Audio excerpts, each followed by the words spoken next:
The 4-footer that you missed on Saturday did not cause your 3-putt. The putt before it did. ShotScope measured thousands of amateur 3-putts to see what they all had in common, and the mistake is already made before that shorter putt even exists. By the end of this video, you'll have the two numbers that decide whether or not you 3-putt. And spoilers, neither one of them has anything to do with your stroke.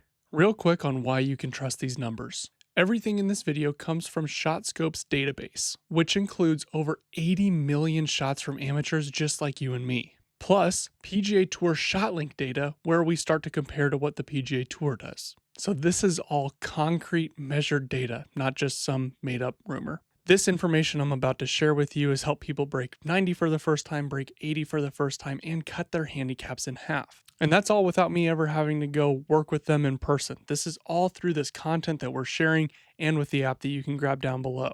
By the end of this video, you'll have both numbers that I referenced earlier, a practice block that helps you attack those 3-putts, and a drill that you can run on your carpet in your office tonight.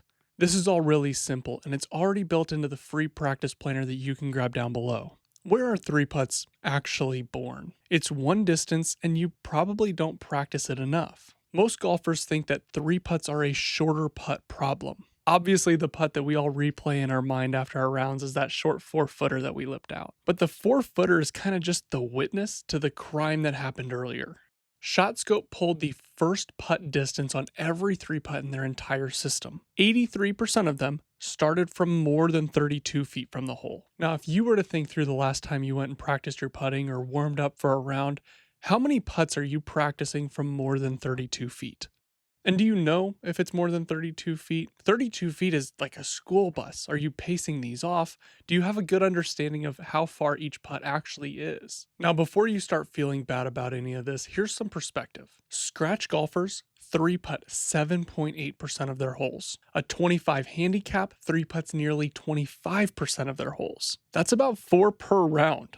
So wiping out 3-putts completely for a 25 handicap is worth 4.25 shots a round. What's crazy is this doesn't require any big overhaul of your putting stroke or going out and buying a $600 putter. It just requires maybe 20-30 minutes a week on a putting green doing intentional work from 32 or more feet. So this 3-putt zone is from 32 or more feet for the overwhelming majority of golfers. But maybe that's not even the problem. Maybe the problem is the leave. Let's take two golfers, for example, putting from the same long distance. Golfer A reads every single putt as a way to make it. So he's trying to make sure the ball gets to the hole, trying to see this thing go right in the heart. This does mean when he's wrong on the read, he's going to be a few feet past the hole. And once he does that a few times, he's probably going to bail on a few and leave them 7 or 8 feet short. So now, because he had the expectation of making, say, a 35-footer and he now hit it to 6 feet, he's going to be frustrated, probably try to ram that one in and underread it and hit it too hard. And now we've turned a very simple 2-putt into a 3-putt, all because of our mentality. Whereas golfer B plays that same putt not to the cup, but to the zone around it. Maybe to the size of a towel. So he's looking at success of that longer putt as being getting it within a tap-in zone, whereas golfer A obviously was looking at success as making the long putt. We want to play golf in a way that no one else remembers what we did. You'll remember that golfer A rammed that one pass and missed the comebacker, but you probably won't remember that golfer B lagged one up there, tapped it in, and walked to the cart. And all this means something kind of uncomfortable. Your target and your mentality is a decision, which means most 3-putts are a decision. You're choosing an unrealistic target if you're trying actively to make these longer putts. Now, when a typical golfer 3-putts, ShotScope measures that second putt at about an average of 8 feet.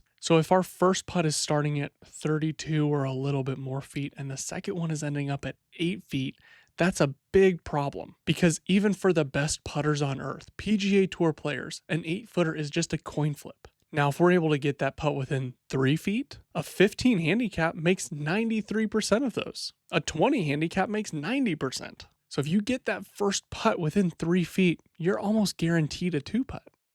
Not to get too off track, but this is why I actually think putter fitting is so important. Because the putter should feel like an extension of you. It should feel super simple to get the speed correct. But if you feel like you're fighting that putter or you're having to think too much looking down at the putter, it's going to be really, really difficult for you to not only have confidence in your ability to hit your line, but even more so, the confidence in your ability to hit your speed is crucial to you shooting lower scores. I actually think BowTiedGolfer on X, the Everything app, has a really good directory of high quality fitters. I'll actually link that down below. Because while some putters are incredibly expensive, the more expensive part of putting is leaving yourself an 8-footer from 32 feet. It's almost guaranteed to cost you a shot and a half every single time that you do it. But the fix to all this costs nothing. It works even if you just got a little bit of carpet, and we don't even have to mess with your stroke. You can do this inside or out. All we're doing is we're laying down a towel and starting at 20 feet. So now our goal goes from putting to a cup to putting to a zone.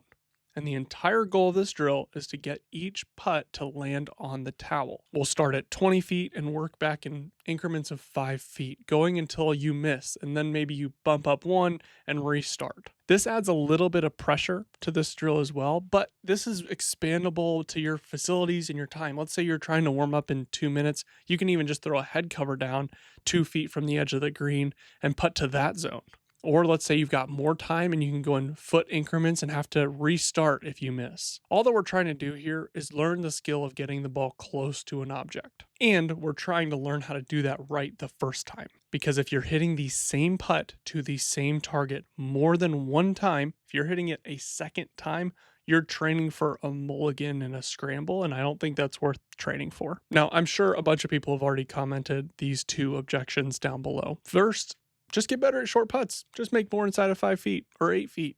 And yeah, that's kind of true. I mean, from 3 to 6 feet, a 25 handicap is barely going to be a coin flip in terms of make rate. So absolutely, those shorter putts need reps. And that's a lot of what we talked about in the putting donut video, if you saw that one. But those 6-footers for par only exist because your first putt created it. If you just hit that putt 2 feet closer, putting gets a lot easier. There's no real reason to go practice cleaning up the mess when you could have prevented the spill. Second, and this came from my comments on a previous video, so I'm sure it's down below as well, just hit your approach shots closer. You can't lag your way out of bad iron play. And that is partially right. There's a reason why those 30, 40, 50 footers exist. It's because you hit them there. But I don't think I'm talking to people with unlimited time to go practice their irons. From my experience in my own game and from my experience helping other people play better golf, it takes a lot less time and a lot less effort to get significantly better at lag putting than it does approach play.